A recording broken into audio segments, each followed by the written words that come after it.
นไว้ง่ายได้คิดสิ่งใดจึงตัดหักสัมพันธ์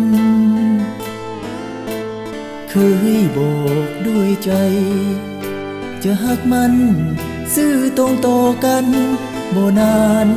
หักพันบ่มีเยื่อใยใจ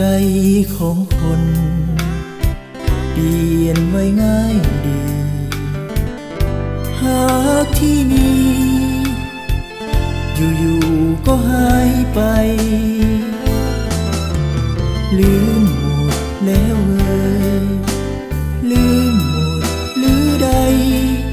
เจ้าไปหักไผจึงลืมไม้ลงคืนวันนั้นอายยังจดจำกับคำน้องว่าบ่เคยหักไผเท่าอายคนเดียวมันในหรือไทยก็คงเป็นเพียงแค่คำปลอบใจก็คงเป็นเพียงแค่คำเว้าใส่คงบ่มีอยู่ในหัวใจน้องเลย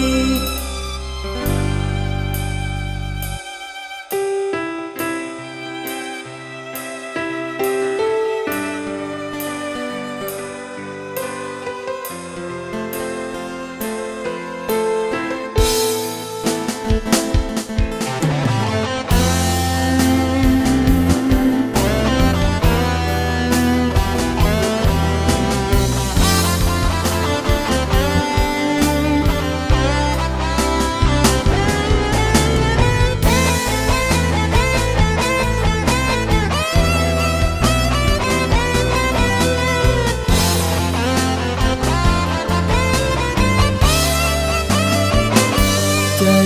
ของคนเปลี่ยนไว้ง่ายดี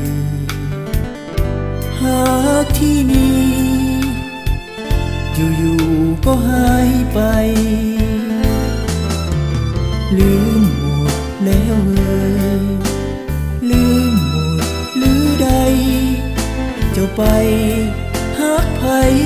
จึงลืมไม้ลงคืนวันนั้นอายยังจดจำกับคำน้องว่าบ่เคยหักไผเท่าอายคนเดียวมันในหรือไทยก็คงเป็นเพียงแค่คำปลอบใจก็คงเป็นเพียงแค่คำเว้าใส่คงบ่มีอยู่ใน